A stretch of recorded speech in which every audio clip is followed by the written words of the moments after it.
여러분 안녕하세요. 오늘 요청이 은근히 많았던 ADSP 자격증 공부법으로 돌아와 봤는데 제가 사실 몇 달 전에 그 SQLD 자격증 공부법 영상도 올렸었어요. 근데 그거를 좀 많은 분들이 좋아해 주시기도 했고 ADSP도 제가 친다고 했더니 공부법을 준비해달라고 요청을 하셔서 이렇게 찍어보러 왔습니다. 이 영상을 찍는 시점이 지금이 7월이고 저는 5월달 시험을 봤었거든요. 근데 아마 8월달에 또 시험이 있는 걸로 알아서 영상이 올라갈 때쯤에 아마 딱 공부 시작하시는 분들이 많을 것 같아요. 그래서 어쨌든 거두절미하고 기본적인 것들, 궁금해하실 만한 것들부터 좀 가볍게 짚고 넘어가자면 뭐 이런 쪽에 뭐 데이터베이스나 뭐 코딩이나 쿼리나 이런 거에 베이스가 있으시냐? 없습니다. 비전공자의 노베이스였다. 공부는 얼마나 잡고 하셨나요? 시험 공부 기간. 저는 열흘 정도 했는데 이게 약간 열흘이라고 하기 부끄러운 정도의 열흘이었어요. 그러니까 열흘 잡고 했는데 굉장히 널널하게 했다. 하루에 평균 순공 시간 2시간? 약간 공부를 한 건지 잘 모르겠기는 한데 뭐 어쨌든 그 정도 했고요. 그래서 만약에 나는 진짜 4-5시간씩은 최소 할 거야 라는 의지로 제가 했던 공부량을 하시려면 뭐 5일 안에도 하겠죠. 자격증을 따는 목적, 이런 DB에 대한 공부가 하고 싶었어요. 관련 실무에서 소통을 할 때 몇 개의 키워드는 알아들었으면 좋겠다. 그 정도의 목적으로 저는 시작을 한 거고 특별한 시험 목적이나 막 무슨 전문성 이런 거를 원해서 딴 거는 아니었습니다. 특히 말하면 다른 막 ADSP 합격자 분들의 후기에 비하면 저는 공부를 좀 똑같이 했는데 효율충이거든요. 좀 효율을 너무 추구했는데도 점수가 잘 나왔어요. 생각보다. 그래서 이렇게 점수가 나왔는데 제가 제 점수 보고 약간 에이 미친 왜 이렇게 잘 나왔지? 이게 왜? 약간 이런 느낌이었어요. 그리고 무슨 교재로 공부했는지 그거를 많이 궁금해하실 것 같은데 이 ADSP 하면은 제일 유명한 민트 책이라고 하죠. 요걸로 저는 공부를 했어요. 제가 요 교재 링크는 구매 링크는 제가 여기 더보기란에 달아놓을게요. 책으로는 요거 한 것만 했고 그리고 민트 책은 2024년 버전? 요걸로 샀고 저는 이 한 것만 풀어도 충분했어요. 이 책 이외에 제가 따로 인터넷에서 모의고사를 뭐 찾아서 풀거나 그러지는 않았습니다. 부가적인 교재는 책은 아니고 아답터님, 유튜버 아답터님이 계신데 이분의 유료 강의 노트? 요거를 샀어요. 이분이 강의하시는 영상이 나올 텐데 그 강의 영상에서 쓰시는 PDF 본을 제가 산 거예요. 그래서 요건 아마 몇천 원? 뭐 5천 원? 뭐 그 정도밖에 안 했던 것 같아요. 요걸로 개념 정리를 하고 문제 풀이는 민트책으로 했다. 자, 일단은 제가 열을 공부했다고 했잖아요. 그 중에서 첫 1일에서 3일차까지는 뭘 공부했냐? 3과목을 먼저 공부했어요. 이게 ADSP가 1, 2, 3과목이 있거든요. 그래서 1, 2과목은 개념 위주예요. 암기하면 커버되는 정도? 근데 3과목은 암기도 암기인데 어느 정도 이해가 필요한 그런 수리적인, 통계적인 그런 내용도 조금 더 들어가 있어서 R 프로그래밍 그런 것도 들어가고 보통은 3과목을 제일 어려워 하시더라고요, 후기들에서. 그래서 그런 후기들을 종합했을 때 3과목을 먼저 공부하신 분들이 많아서 저도 3과목을 먼저 공부했습니다. 그래서 이 3과목을 공부하는 3일을 좀 더 쪼개보면은 딱 진짜 나 완전 ADSP 공부 시작 처음 했어. 그 첫날에는 이 노트를 바로 샀고 첫날에 이 노트를 보면서 그분의 영상을 3과목 부분만 쭉 들었어요. 쭉 들으면서 약간 그 노트 필기 같은 거 할 거 하고 그 아답터님 영상을 1회독을 한 다음에 이 민트책에 맨 뒤에 기출 문제들만 쫙 모여있는 섹션이 있어요. 개념 같은 거 말고 그 맨 뒤에 기출 부분에서 3과목만 2개 풀었습니다. 1일차에. 그 다음에 이틀차, 2일차에는 어제 내가 정리해놨던 이 3과목 노트를 그냥 다시 한번 읽어봤어요. 그러고 3과목만 또 기출을 1개 풀었어요. 그리고 3일차에는 다른 유튜브 영상들을 보면서 3과목 개념을 조금 더 보충했거든요. 뭐 아답터님 영상 보면 웬만한 건 다 이해가 되긴 하는데 이런 식으로 에듀 A to Z 요분 영상도 같이 보면서 제가 추가하고 싶은 개념들, 보충하고 싶은 개념들 따로 이제 PDF에 추가를 했어요. 캡처해가지고. 제가 참고했던 영상이나 그런 거는 다 제가 더보기란에 넣어두겠습니다. 링크를. 특히 에듀 A to Z 그분 영상에서 중간중간 연습 문제가 나와요. 그래서 그런 것들은 그 영상 보면서도 연습 문제는 그냥 눈으로라도 몇 번 풀어보려고 했는데 그런 것들도 도움이 된 것 같습니다. 3과목 개념 한 번 더 다시 보강을 한 다음에 또 3과목만 기출을 하나 풀었어요. 그러니까 실상 이 3과목을 공부했던 이 3일 동안은 첫날은 영상을 막 보면서 좀 적어야 되다 보니까 한 2-3시간 공부를 했고 2일차, 3일차에는 실상 한 1시간씩밖에 공부를 안 한 것 같아요. 근데 여러분 중요한 거 3과목 공부할 때 그 R 프로그래밍 언어 때문에 좀 걱정하시는 분들 많으실 텐데 저는 그거 깔끔하게 버렸습니다. 그래도 자격증 공부는 선택과 집중이잖아요. 진짜 안 봤어요. 시험에서 나온다?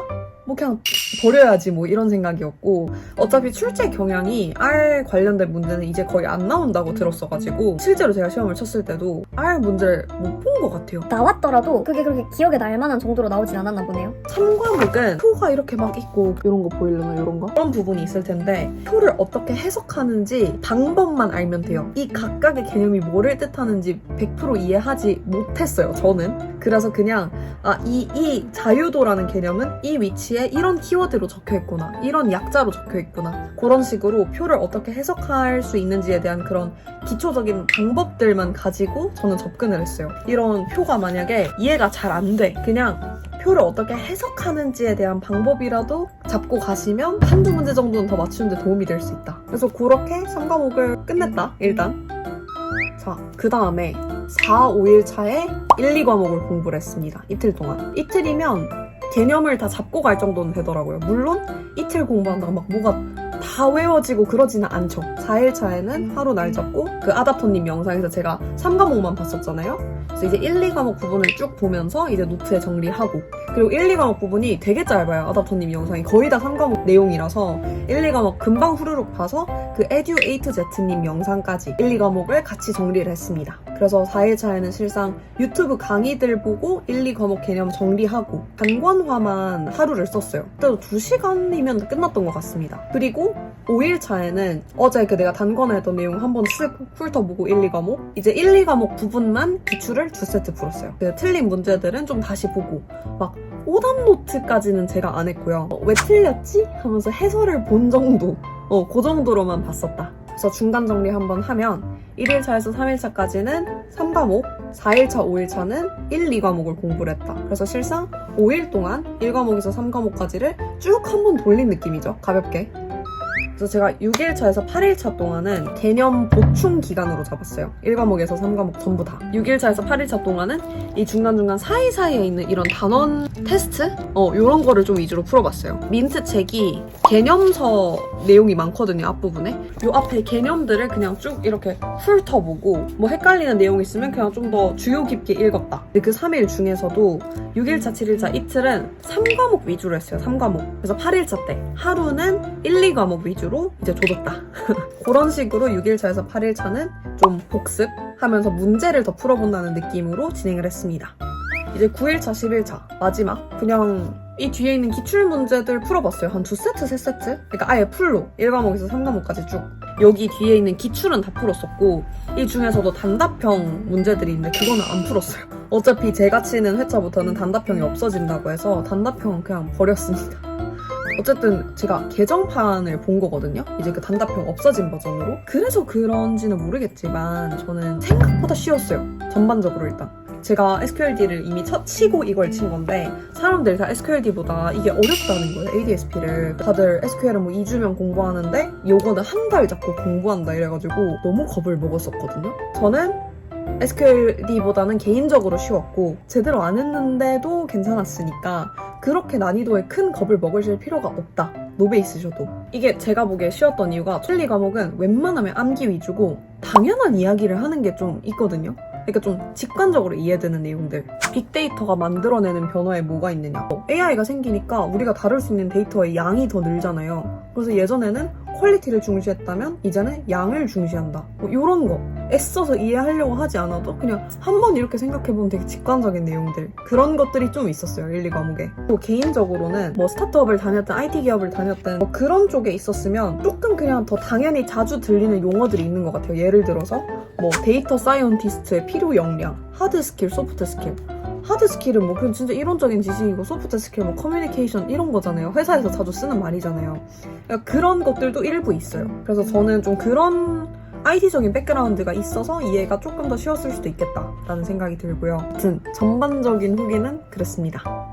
나름의 팁 아닌 팁을 몇 가지 드리자면, 뭐가 되게 개념이 많아요. 그래서 중요한 게 이 개념마다 큰 흐름이나 구조 같은 거를 잡고 가면 좋은 것 같아요. KDD 방법론이 있어. 뭐 크리스프 DM인가 뭐 무슨 방법론이 있어. 근데 이거를 개별적으로 놓고 보면 너무 헷갈려. 큰 분석 방법론 안에서 이 하위의 방법론들이 어떤 차이를 가진다, 이런 식으로 구조화해서 생각하려는 그런 사고가 있으면 전반적으로 이해하고 외우기가 훨씬 쉬워집니다. 저도 처음에 좀 너무 갈피를 못 잡겠는 거예요. 근데 생각해보니까 내가 너무 이 모든 거를 개별적인 개념으로 접근을 하고 있었던 것 같아요. 이 개념 다음에 이게 왜 나왔지? 이 둘 사이의 상관성이 뭐지? 아, 더 큰 상위 그룹으로 묶이는구나. 진짜 제일 중요한 팁인 것 같아요. 제가 보기에. 두 번째도 근원적인 팁이긴 한데 1, 2과목도 암기하는 내용이 많다고 했잖아요. 저는 웬만하면 이해를 하고 외우려고 했어요. 물론 모든 게 이해되진 않아.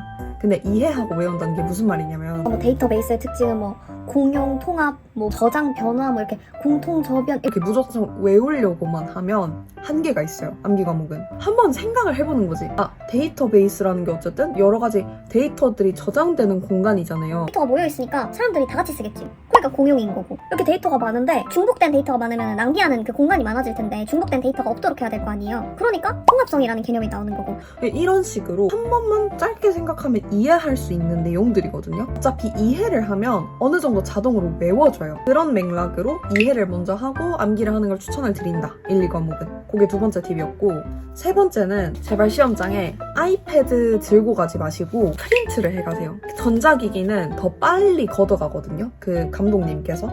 근데 이 종이는 그 전자기기를 제출하고도 조금 더 오래 볼 수 있어요. 근데 그 조금이 생각보다 길거든요. 휴대폰이나 아이패드만 들고 갔어. 근데 그 뺏겨. 그럼 그냥 멍 때리고 있는 거예요. 한 10분 넘게. 그래서 프린트를 해가고, 그게 세 번째 팁이고, 네 번째 팁은 그 중에서도 헷갈리는 내용들 있잖아요. 따로 포스트잇을 붙여가지고 시험 직전까지도 계속 들여다봤어요. 특히 자주 들여다보면 좋을 개념들 몇 가지가 있었는데 자주 헷갈리는 거. 지지도, 신뢰도, 향상도 계산하는 식이 있어요. 요거나 평가지표, 이 정밀도, 재현율, 특이도, 요거 계산하는 그 평가지표. 좀 공식들을 외워야 되는 거. 그런 거는 되게 자주 들여다봤어요. 지하철에서 아니면 버스에서 시간 나면 그냥 표 한번 들여다본다. 요런 느낌으로 눈에 조금이라도 더 익게 하려고 들여다봤다.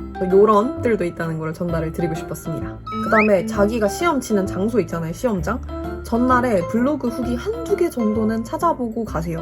뭐 입구가 헷갈리게 돼 있을 수도 있고, 화장실이 뭐 어떻게 돼 있을 수도 있고, 그리고 수험표는 집에 프린터기도 없고 주변에 뭐도 없고 도저히 못하는 상황이야. 그러면은 감독님한테 여쭤보면 알려주시거든요. 너무 안 된다 싶으면은 굳이 수험표는 출력 안 해도 된다. 그래서 요런 팁들까지 전달을 드려봤고, 또 이제 방학이고 하니까 ADSP 자격증 공부 준비하시는 분들 많을 것 같은데 이 영상 보시고 공부법에 도움을 많이 받으셨으면 좋겠습니다. 다들 꼭 8월 시험도 합격하세요. 저의 기운을 드리겠습니다. 저는 또 다음 영상으로 돌아와 보도록 하겠습니다.